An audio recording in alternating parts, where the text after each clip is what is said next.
Fala pessoal, voltamos com as informações para todos vocês patriotas de todo o Brasil e do mundo. Meu senhor e minha senhora, sejam muito bem-vindos ao nosso canal. Já vai colocando aqui nos comentários a cidade que você está nos assistindo neste instante e trazendo para vocês uma bomba do Barbudinho, ele mesmo, Lula da Silva, mais uma para vocês.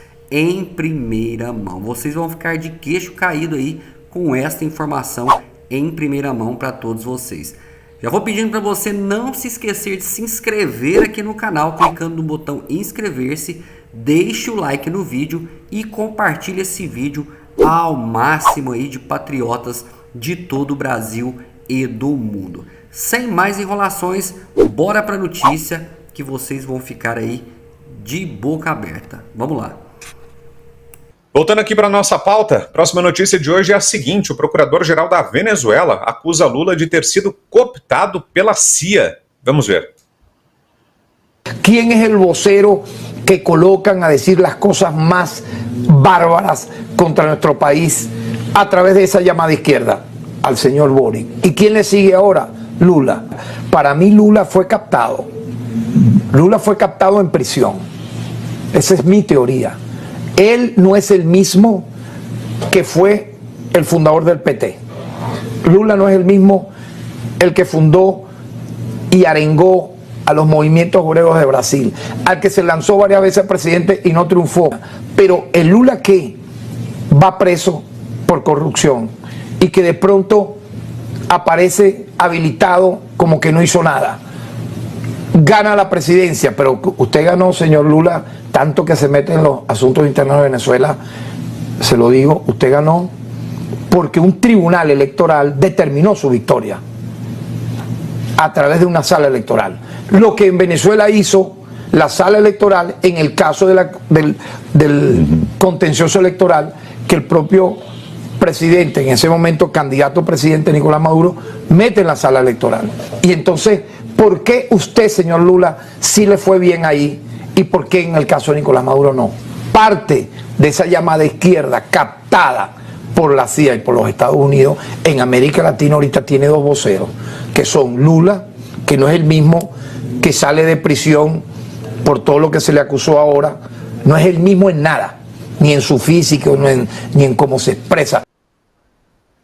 Esse é o procurador-geral da Venezuela, falando aí sobre Lula.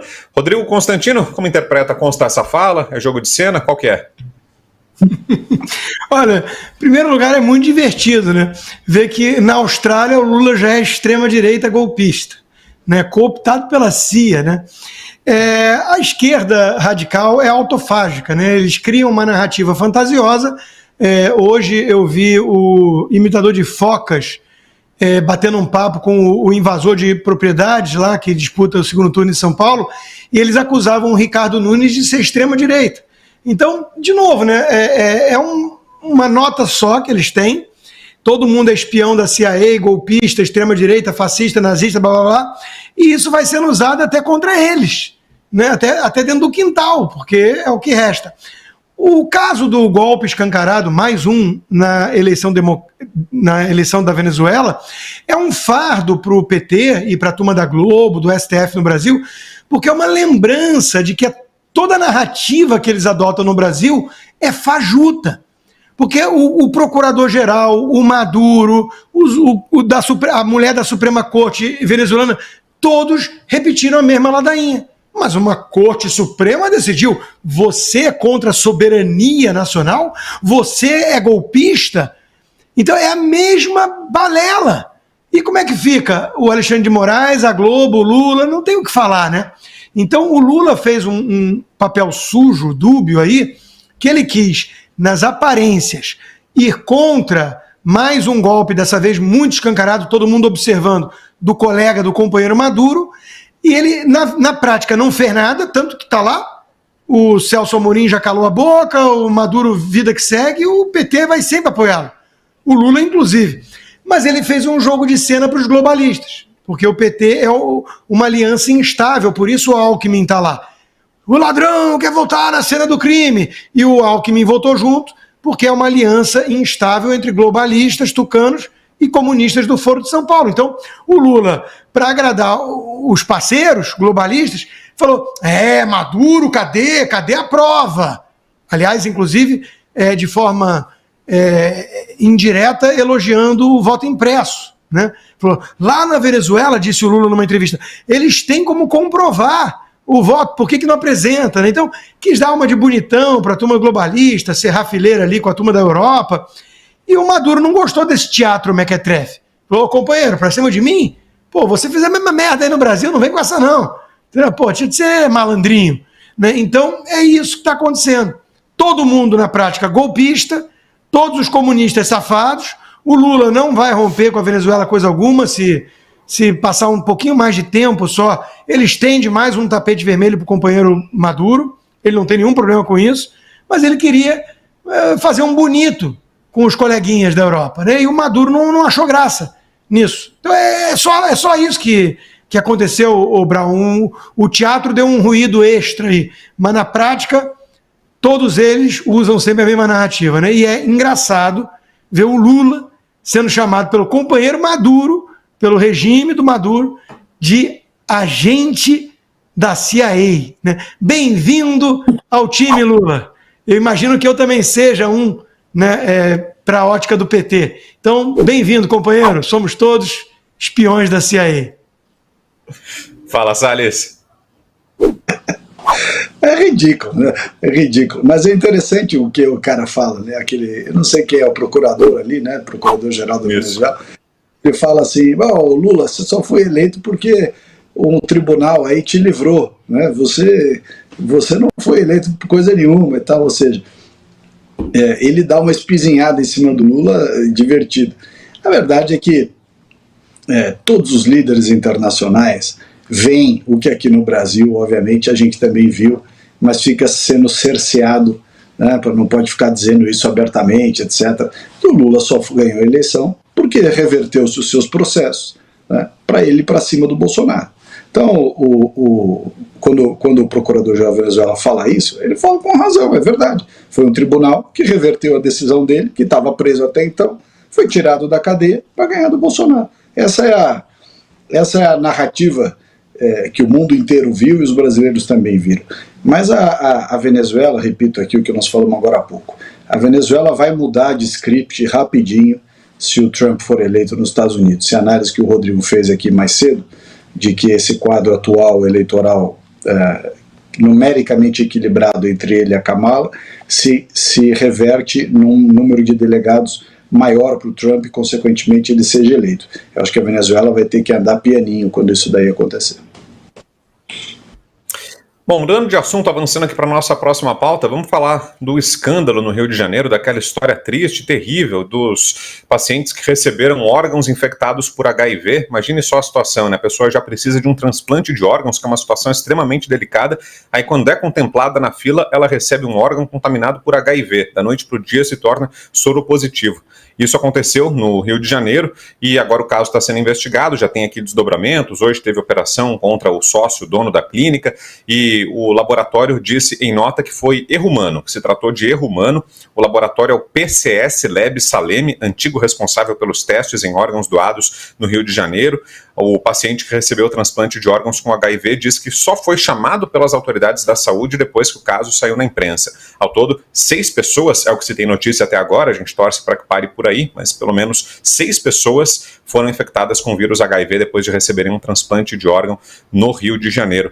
Ricardo Salles, começar contigo aqui, Salles, e o que é importante registrar é que houve uma alteração de normas, né, da atual gestão do Ministério da Saúde em relação ao governo anterior, que flexibilizou algumas normas para a doação de órgãos, né. Isso foi chamado a atenção no final de semana pelo Dr. Francisco Cardoso, médico aqui do Conselho Federal de São Paulo, Conselho de Medicina aqui de São Paulo, aliás. E será que isso cria alguma pressão sobre a ministra da Saúde? Vai levar o governo a alguma mudança? Ela corre risco, Salles? Como é que você analisa?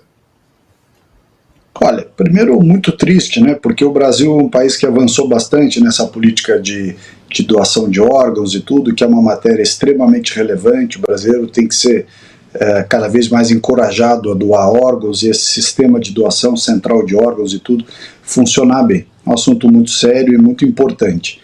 Agora, o Rio de Janeiro, aquilo lá, infelizmente, virou terra de ninguém, né? O Rio de Janeiro virou o laboratório de tudo que não funciona no nosso país. O pessoal parece que vai implementar lá no Rio de Janeiro, coitado. E aí, inclusive, agora perderam a oportunidade de tirar o Paes, colocar o Ramagem. Quando você vê o governo Lula mudando regras que tiram a rigidez de um sistema, que essa é uma coisa tão importante que precisa ter regras muito claras.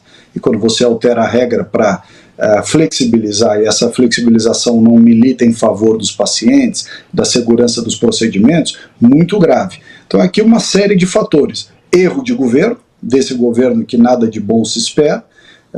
O Rio de Janeiro, infelizmente, tomado aí de bandidagem, fazendo esquema em tudo quanto é área, e certamente também na área da saúde, né? O Rio de Janeiro, infelizmente, está tomado pela bandidagem. Máfia de tudo quanto é coisa, milícia, o escambau, e aí você vê também nessa área da saúde, coitado dessas pessoas que foram acometidas desse crime mesmo, acho que não tem outra palavra, de fazer um transplante de órgão infectado sem ter a devida conferência. Né? Então, assim, de um lado, só lamentar e torcer para que essas pessoas tenham capacidade de fazer um tratamento, enfim, mas por outro lado, não podemos deixar de chamar atenção para a responsabilização de todas essas pessoas. O Rio de Janeiro realmente está muito complicado. Constantino. Concordo, né? Uma tragédia, mas uma tragédia que não é natural. Não é uma coisa assim, um furacão, né? Que ninguém tem culpa. Essa tragédia tem responsáveis. Esse laboratório aí já tem 10 anos de acusações de erros, né? As duas portarias que foram mexidas podem ter afetado bastante. Inclusive, nós tratamos desse assunto no 4x4 esse domingo, né? O deputado Luiz Felipe de Orleans Bragança comentou, e o doutor Francisco divulgou o trecho, o presidente Bolsonaro divulgou, Carol de Tone, vários, né, parlamentares também, porque a coisa mostra que, de novo, não é uma discussão ideológica, que a esquerda ou a direita, há consequências graves para as vidas das pessoas quando você troca um governo sério, com um alinhamento, preocupação com o povo, de fato, né, e que pode estar errado. Claro, ninguém é dono da razão, mas existe a vontade de acertar e fazer a coisa de forma transparente e séria, e bota uma quadrilha corrupta comunista no comando. É óbvio que esse troço tem... A Nízia o quê? É a turma que queria monopolizar a fala em nome da ciência. Botou o quê? Socióloga? Alguma coisa assim, né? É que nem a Dr. Jill Biden. A Dr. Jill Biden gosta de ser chamada de doutora porque fez aí um mestrado desse aí, deve ser sobre as borboletas no Afeganistão na Idade Média que eram trans, né? Sei lá. Então, esse pessoal confunde, né, ciências humanas com ciência. Porra, eu sou economista, é uma área meio cinzenta. Mas, enfim, para com isso. Então, botou a socióloga para falar em nome da ciência, botou o PT para cuidar de coisas sérias que envolvem doentes. Não pode dar certo nunca, né? Não pode dar certo nunca. Então, e o Rio de Janeiro é isso aí que o Sade falou, né? O Rio já é um caso à parte. O Rio, sim, tem que ser fechado, que nem quando tem cupim nas casas americanas, os termites, vocês já viram em filme, né? Até o Breaking Bad usou isso para fazer droga, né? Você bota aquelas tendas e fecha a casa inteira. O Rio tem que ser fechado por uma tenda enorme, e aí sim, chamar os antropólogos, chamar esse pessoal para dissecar e analisar o que aconteceu com o Rio, porque é um experimento social completamente fracassado. Cara, falando em uso do dinheiro pelo governo Lula, olha a nossa próxima notícia. O governo federal vai destinar 450 milhões de reais na compra de terras para a reforma agrária, que é uma demanda antiga do MST, Movimento dos Trabalhadores Rurais Sem Terra. Esse montante virá do programa Terra da Gente, lançado em abril para reduzir a necessidade de invasões de propriedades rurais. O ministro do Desenvolvimento Agrário, Paulo Teixeira, declarou ao jornal Folha de São Paulo que o governo usará 450 milhões até o final do ano, e até agora já usou 200 milhões de reais. Começar contigo, Salles, você que inclusive foi o relator da CPI do MST na Câmara dos Deputados. O que acha dessa medida? Não, essa medida é estúpida, né? Estúpida por várias razões. Estúpida porque você tem mais terra hoje disponível no INCRA para fazer assentamento de famílias do que efetivamente necessidade de famílias para serem assentadas. Então começa daí, você tem um estoque de terras, vou repetir, maior do que a necessidade de famílias. Essa é a primeira coisa.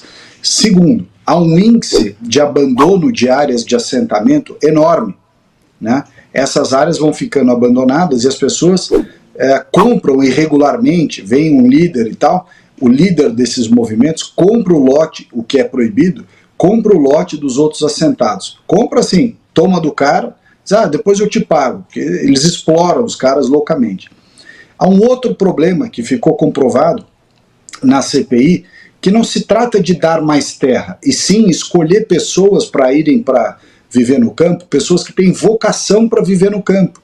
O que o MST faz? O MST, a Frente Nacional de Luta, a Liga dos Camponeses Pobres de Rondônia, enfim, todas essas facções, eles arregimentam nas cidades gente miserável, gente pobre, humilde, que não tem noção do que está acontecendo, e diz, olha, venham para o campo com a gente, que vocês vão ter uma vida melhor, uma vida mais saudável, comida de qualidade, produzir seu próprio alimento, viver bucolicamente. E o sujeito chega nos acampamentos, aquele sonho bucólico, na verdade, é um inferno. Eles colocam os caras para viver tudo embaixo de uma lona preta, com uma areazinha de terra de chão batido, sem água, sem saneamento, ficam lá 10, 15 anos, enquanto os líderes desses grupos vão enriquecendo. Então, não tem o menor sentido você gastar dinheiro público hoje em dia para comprar terra, sendo que há um acervo de terras no INCRA pronto para ser utilizado com famílias que tenham aptidão. Famílias que não têm aptidão para terra não têm que receber terra. Por quê? Porque o sujeito vai receber a terra, dali a 2 meses, 6 meses, 1 ano no máximo, já vazou, foi embora. E você teve todo esse custo de gerar esse sistema. Outra coisa que também está errada, não tem mais terra improdutiva no Brasil praticamente. Essa discussão de 20, 30 anos atrás, que não, as terras improdutivas não cumprem a sua função social. Não tem terra improdutiva no Brasil praticamente mais. Pode ter um casinho ou outro de uma família que, por exemplo, morreu o dono ou a dona e a família está em briga de inventário e aí a propriedade perdeu produtividade. Mas hoje a terra no Brasil ela é tão produtiva, seja na agricultura, seja na pecuária, que não existe terra improdutiva. Quando o cara não tem aptidão, ele não quer produzir ele mesmo, ele arrenda. Ele arrenda para pasto, ele arrenda para soja, ele arrenda para cana. Ou seja, a terra não fica parada, não existe especulação com terra parada mais. Isso é uma estupidez, isso aconteceu há 30 anos atrás. Ou seja, esse dinheiro, muitas vezes, esses 400 milhões, Brown, ele está sendo utilizado para fazer esquema. Eles chegam para os proprietários das áreas para comprar a área, não é mais desapropriação, não é mais expropriação, ela é compra. Ele chega lá, negocia, recebe um rebate e paga a terra. É esquema, né? Então, as cooperativas dos sem terra fazem esquema, as associações de produtores de sem terra fazem esses esquemas, e a sociedade está pagando por isso, e muitas vezes os caras que recebem, aliás, a maioria dos casos, quem recebe a terra não tem a menor ideia do que fazer com ela e acaba entregando para o líder. Ou seja, o Brasil está sem noção realmente, né? Nós fizemos uma CPI, mostrou isso claramente, e o Paulo Teixeira tem a cara de pau de pegar 450 milhões de reais do orçamento federal e colocar para comprar terra num país que praticamente tem um alto índice de abandono de terra pelos sem terra que não sabem produzir. Constantino. Pouco a acrescentar depois da aula do ministro, né? Tudo isso aí ligado a MST e adjacências é esquema, né? É esquema, é tocar o terror no campo, é ameaçar ou prejudicar o agronegócio porque é fascista, né? Não vota na esquerda, vota no Bolsonaro. Transferência de dinheiro, criar favelas rurais, chamar de assentamento e enriquecer os líderes dos movimentos, que não assumem responsabilidade nenhuma pelos crimes que o movimento comete. Então, de novo, isso tudo aí é lamentável a gente estar preso nessa página, é o dia da marmota mesmo, né? Todo dia a gente acorda com o mesmo discurso, com a mesma ladainha: reforma agrária, especulação, função social, agronegócio, latifundiário. Meu Deus do céu! O império estadunidense. Só falta acrescentar isso e CIA. CIA o Lula já é, né, hoje em dia. Então, de novo, tudo isso é patético. Isso é o retrato do atraso. A esquerda lulista no Brasil é um câncer. É um câncer, é uma praga. Eles fomentam esse tipo de coisa, né? Esses esquemas que perpetuam os negócios deles, né? A esquerda vive da miséria e da ignorância. Como é que vocês acham que eles vão querer combater a miséria e a ignorância? O Lula confessa num ato de sincericídio. O sujeito melhora um pouco de vida, estuda um pouquinho, a gente perde o voto. Por isso precisa lá ter a escolinha do MST. Paulo Freire neles, marxismo neles, desde criancinha. Pega boné vermelho, grita reforma agrária, demoniza o latifundiário, o agronegócio. É isso, eles precisam desse troço. É o ganha-pão desse bando de vagabundo criminoso da esquerda radical brasileira. Bom, vamos falar sobre eleições municipais aqui em São Paulo, sobre o segundo turno da eleição. Olha só essa notícia: após criticar fundo eleitoral, Boulos agora vai receber mais 15 milhões de reais do PT, adivinha de onde? Do próprio fundão, do fundo eleitoral. É uma nova doação do PT, que já tinha doado quase 30 milhões de reais para a campanha no primeiro turno, e agora um novo repasse foi anunciado, mais 15 milhões de reais do PT para a campanha de Guilherme Boulos, que é do PSOL. O detalhe é que na semana passada o deputado criticou o tamanho da verba pública destinada a partidos políticos, mas até agora, entre os candidatos que disputam ou disputaram a Prefeitura de São Paulo, é ele o campeão em verba pública. Boulos é o candidato que mais recebeu dinheiro do fundo eleitoral em São Paulo. Quase toda a campanha dele no primeiro turno foi bancada com recursos públicos. Dos 65 milhões de reais que já recebeu, 64,1 milhões vieram de repasses do PSOL ou do PT, e o restante, 900 mil reais, de pessoas físicas, doações de pessoas físicas. Rodrigo Constantino, tá aí, né? Mais uma contradição, mais uma hipocrisia. A cara dessa gente, né? Agora, cadê o Caetano Veloso e a Paula Lavigne nessas horas, né, para doar pelo menos uma grana pesada pro Boulos, né? Cadê a elite da Vila Madalena? Né? Porque ele só tem voto nesse pessoal aí, rico. Então, o Boulos quem é? O candidato dos ricos, que quer simbolizar de alguma forma a expiação dos pecados que essa elite acha que tem, ou muitos devem ter mesmo, né? Porque sabe-se lá como construíram suas fortunas em particular. Mas é isso, né? É um mascote, é um negocinho que você mostra para os outros para se sentir bem. Olha como eu sou legal, eu voto no Boulos, né? O nosso sanculote tupiniquim, o jacobino de São Paulo, né? Então é um negócio patético. Aí olha as cifras. O PT deu 30 milhões no primeiro turno, agora vem mais 15 milhões. É uma campanha multimilionária. Aí o cara tenta aparecer na imprensa de Celtinha para ir para o hangar, pegar o jatinho particular, né? Se encontrar nas coberturas do Leblon, né? Então é um negócio patético. Agora, de novo, né? Isso é a cara da esquerda radical brasileira. Eu escrevi um livro, virou um best-seller sobre isso, né? Esquerda caviar. O Reinaldo Azevedo, não precisa acreditar em mim, acredita no Reinaldo Azevedo, coleguinha de vocês hoje, né? Reinaldo Azevedo, na época que escrevia O País dos Petralhas, né, em vez de defender os petralhas, ele disse uma vez o seguinte: o Boulos é um menino mimado, o pai médico, bem sucedido, tudo. Ele brincava de Atari quando era pequeno, o que entrega a nossa idade, né? E hoje ele brinca de MTST. Então é isso, né? Um mimado, só que é um mimado com muita grana, poder, apoio de tudo que é artista e até empresários, né? Querendo destruir de vez São Paulo. Aí tem um bando de gente chata no chat, né? Olha aqui, a disputa municipal realmente tomou conta do país. Marçal e não sei o quê. E agora, Constantino, o que você vai falar do Farsal? Eu vou falar a mesma coisa que eu sempre falei: a prioridade é impedir que o comunista invasor chegue à prefeitura. Eu falei que no segundo turno muita gente ia morder a língua, né? Eu avisei. Então agora não tem erro, tem que ir de tucano, meia bomba. Pelo menos tem um vice bom, é ou não é? Foi o que eu falei desde o início, a minha coerência.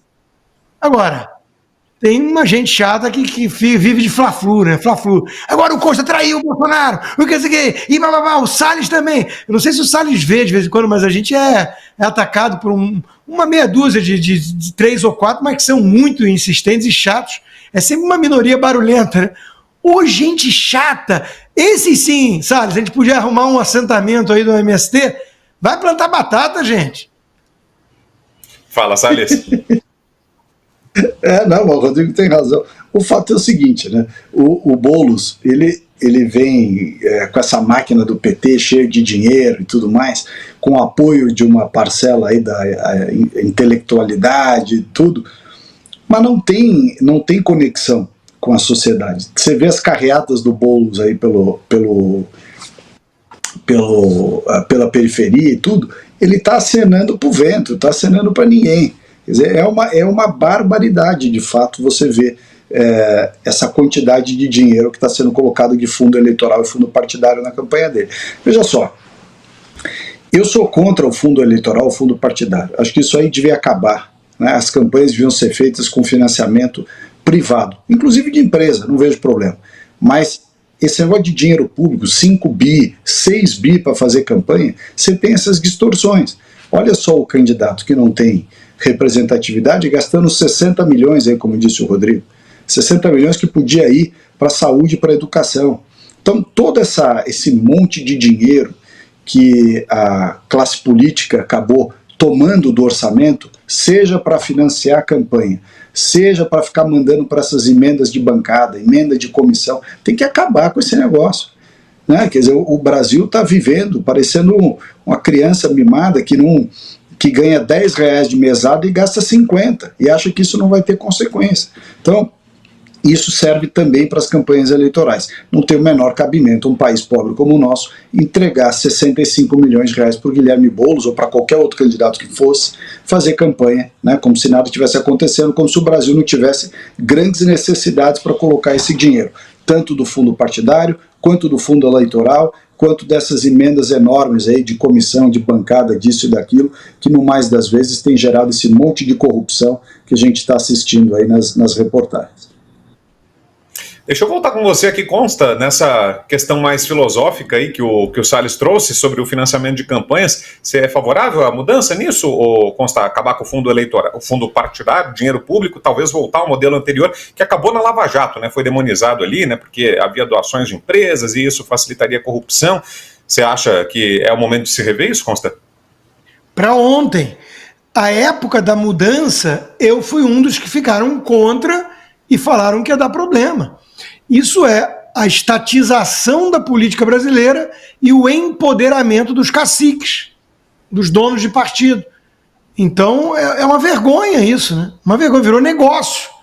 Então, não, o partido tem que se sustentar por filiados, por doações. Acaba com isso, não tem conversa, Brown, não pode ter dinheiro público dessa forma, não.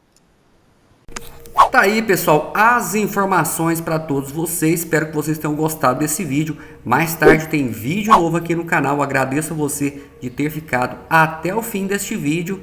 Não se esqueça de deixar o like no vídeo, compartilhar esse vídeo e se inscrever no canal se você não é inscrito. Eu vou ficando por aqui. Um forte abraço, patriota, e até o próximo vídeo.